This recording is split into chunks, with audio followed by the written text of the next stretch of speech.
pagi teman-teman. Di sini saya Dina Mulyana dan partner belajar saya Izudinia akan mempelajari tentang bagaimana sih kurikulum menurut Ibnu Taimiyah pada zaman sekarang ini. Nah, saya persilahkan untuk Mbak Izu mengawali membuka pertanyaan. Silahkan Mbak Izu. Baik, saya akan menanyakan bagaimana muatan kurikulum pendidikan menurut Ibnu Taimiyah.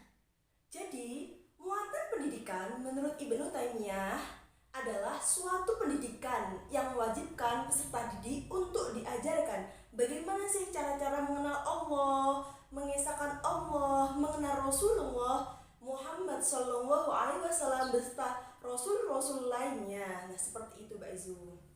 Sedangkan pembagiannya sendiri, ranahnya itu ada 4. Yang pertama tentang tauhid kepada Allah, yang kedua itu makrifat kepada siapa dalam pembagian makhluk-makhluk Allah, yang ketiga yaitu makrifat kepada siapa, makrifat dalam mempelajari setiap bagian-bagian makhluk Allah, dan yang keempat ataupun yang terakhir yaitu tentang bagaimana cara pembagian sifat-sifat Allah Subhanahu wa Ta'ala.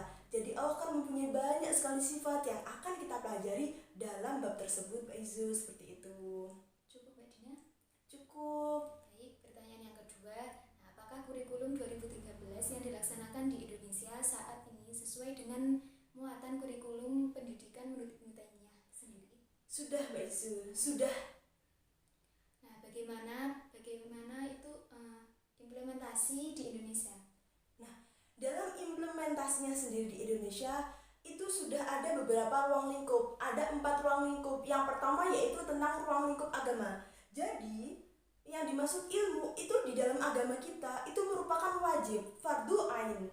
Nah, untuk siapa? Untuk setiap orang muslim. Karena apa? Karena menuntut ilmu itu wajib kepada setiap orang muslim. Nah, tolabul ilmi faridatun ala kulli muslimin. Nah, kenapa hanya muslim? Di situ apakah perempuan tidak wajib? Nah, nanti akan di cross check pada pembagian selanjutnya. Perempuan pun wajib, tapi kenapa menggunakan muslim? Karena muslim itu mudzakkar, itu sudah mencukupi untuk muannasnya. Jadi kalau laki-laki diwajibkan, maka perempuan juga diwajibkan. Itu merupakan ranah agama. Agama sendiri membagi ilmu menjadi 2, yaitu tentang ilmu pokok dan ilmu yang sunnah atau bisa dipilih. Ilmu pokok itu seperti apa? Seperti tauhid. Kenapa tauhid itu ilmu pokok? Tanpa adanya tauhid, bagaimana kita mengenal Allah? Tanpa adanya tauhid, bagaimana kita bisa mengenal Allah itu punya malaikat untuk mencatat amal kita? Maka jangan berbuat jelek, berbuat dosa, jangan menyakiti yang lain dan lain sebagainya. Yang selanjutnya yaitu Allah itu juga memberikan kita ilmu yang sunnah. Contohnya seperti ilmu matematika, ilmu fisika, geologi, dan lain sebagainya. Adapun fikih itu termasuk ilmu wajib. Karena apa? Fikih itu mempelajari tentang keseharian kita sehari-hari. Kita wudhu, bagaimana sih wudhu yang betul? Apakah kuping dulu? Apakah wajah dulu? Apakah niat dulu? Nah, itu akan kita pelajari di fikih. Semua hal itu kita pelajari di fikih. Bahkan untuk wanita yang haid, itu kan yang melakukan dengan wanita. Tapi seorang laki-laki pun wajib mempelajarinya. Kenapa? Kita tidak tahu takdir. Kita nggak tahu nanti laki-laki itu akan menikah dengan seorang yang pandai dalam agamanya atau seorang mu'alaf. Kita nggak tahu. Umpama pun dia menikah dengan seorang mu'alaf, dia seorang yang alim sehingga dia bisa mengislamkan seorang wanita untuk menjadi istrinya, dia harus mempelajari semua bab tentang haid, bagaimana istihadah, bagaimana nifas. Untuk apa? Untuk mempelajari istrinya.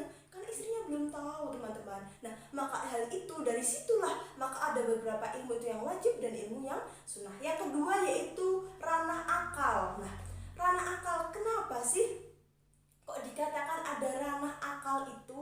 Nah, aklun itu sangat berfungsi. Untuk apa kita mempunyai akal? Untuk memikirkan sesuatu dengan cara mendalam, atau kita sering mengenalnya di ranah kuliah itu dengan kata filsafat ya teman-teman. Nah, jadi kita tahu ayat yang pertama kali turun yaitu Iqra bismi rabbikal ladzi khalaq. Nah, bacalah dengan menyebut nama Tuhanmu. Maka Iqra itu bukan hanya qara, itu membaca tanpa pemikiran, bukan. Kata-kata Iqra itu adalah membaca dengan merenungkan. Contoh nih teman-teman, ada kucing di jalan terus mengambil makanan kita. Nah, kita harus Iqra, bukan hanya melihat dan kesal, tidak boleh. Kita harus Iqra. Oh, kucing itu lapar, maka aku harus menolongnya dengan membiarkan makananku diambil. Kita bisa membuang kucing tersebut dari makanan kita, tapi mungkin kita harus harus ikro. Oh berarti Allah itu menurunkan rezekinya lewat kita. Allah itu ingin kita menolong kucing tersebut. Contoh kita mau keluar nih jalan-jalan ke pasar, terus ada nenek-nenek yang mau nyebrang jalan. Nah kita akhirnya membantu nenek tersebut. Ayo nek, aku seberangkan. Ayo nek, kita seberangkan dulu. Nah apa? Dari situ kita bisa membaca ibrohnya, bahwasanya Allah itu menyuruh, Allahu fi auni abdi maka abdi fi auni akhi. Allah akan menolongmu seorang hamba jika kamu hamba mau menolong saudaranya sendiri. Saudara di situ adalah saudara seiman, saudara sesama negara dan lain sebagainya. Nah, yang ketiga yaitu tentang militer. Nah, kenapa militer? Kalau di militer itu hanya boleh dilakukan oleh seorang laki-laki saja. Kita tahu Rasulullah pada zamannya orang yang berperang adalah orang dari kaum laki-laki, walaupun ada sih memang perang Jamal yang dipimpin oleh Sayyidah Aisyah radhiyallahu an. Nah, tapi hal itu adalah sesuatu yang memang sangat tabu lah istilahnya. Kenapa? Seorang wanita itu tugasnya yaitu menyiapkan keperluan peperangan, menyiapkan bekal makanan untuk sang suami yang ingin berperang, bukan untuk ikut dalam berperang. Karena wanita cukup di rumah, karena sebaik-baiknya wanita adalah wanita yang paling jarang dilihat oleh seorang laki-laki. Sedangkan ketika berperang, dia dilihat oleh siapapun. Maka lebih baik wanita di rumah dan laki-laki lah yang berperang. Dan ruang lingkup yang terakhir yaitu tentang keterampilan. Nah, keterampilan itu maksudnya apa? Pada zaman Ibnu Taimiyah dulu, keterampilan, karena Ibnu Taimiyah adalah orang yang beda dengan kita, keterampilannya di sana adalah cukup dengan merawat anak, cukup dengan memasak. Nah, kenapa? Merawat anak itu suatu keterampilan. Tanpa adanya seorang ibu yang sukses, ibu yang pandai, ibu yang berpendidikan, anak kita itu nanti akan jadi seperti apa? Kenapa? Sebaik apapun seorang wanita adalah suatu ladang. Di dalam Al-Quran dijelaskan, sebaik apapun biji ataupun istilahnya seorang pria ketika mempunyai keturunan, tapi kalau ladangnya jelek, dia akan tandus, akan mati tanamannya, dan artinya akan menjadi seorang anak yang kurang dalam akhlak, kurang dalam berperilaku baik. Nah, tapi ketika apa ladangnya baik, maka sejelek apapun biji istilahnya, ladangnya baik, maka dia akan tumbuh menjadi seorang anak yang baik. Nah, sedangkan apa sih? Ketika ada permasalahan pasti ada solusi ya. Nah, permasalahannya apa? Karena banyaknya wanita yang ingin mensetarakan dengan pria, istilahnya itu gender. Nah, itu wanita itu ingin, pada zaman dulu wanita kan tidak bersekolah ya. Wanita itu selalu di rumah, wanita itu ya Allah, wanita tuh rendahan banget, gak boleh sekolah. Kamu tuh cuma habisnya masa aja sih, ngapain sekolah tinggi-tinggi deh.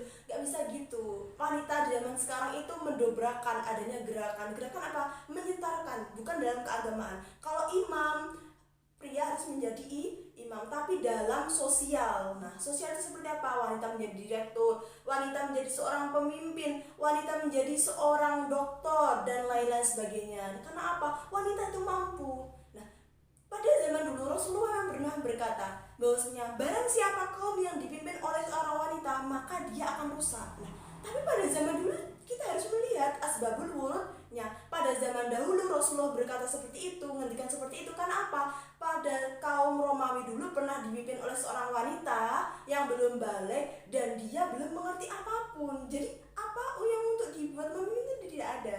Nah, sehingga ya mesti akan rusak karena seorang wanita tersebut tidak mempunyai bekal untuk memimpin. Tapi wanita sekarang semuanya mempunyai, bahkan wanita lebih unggul. Terus letak permasalahannya di mana? Karena wanita lebih unggul, sekarang banyak pria yang seakan-akan malah berubah menjadi wanita. Banyak wanita yang bekerja, tapi seakan-akan yang pria malah di rumah merawat anak. Itu kan merupakan menyalahi kodrat, teman-teman. Banyak pria yang berdandan seperti wanita, yang kalem, lembut. Bahkan hal tersebut mengakibatkan apa? Transgender. Banyak yang berubah kelamin, padahal mereka diberi oleh Allah sebaik-baiknya ciptaan, tapi mereka merubahnya, teman-teman. Apa solusinya? Kita mulai mereka menjadi peserta didik harus betul-betul memperhatikan, menerapkan tauhid. Kenapa? Dengan adanya agama, dengan adanya agama yang teguh, agama yang kuat, maka mereka akan menjadi insan kamil. Cukup sekian Mbak Izu penjelasan dari kami.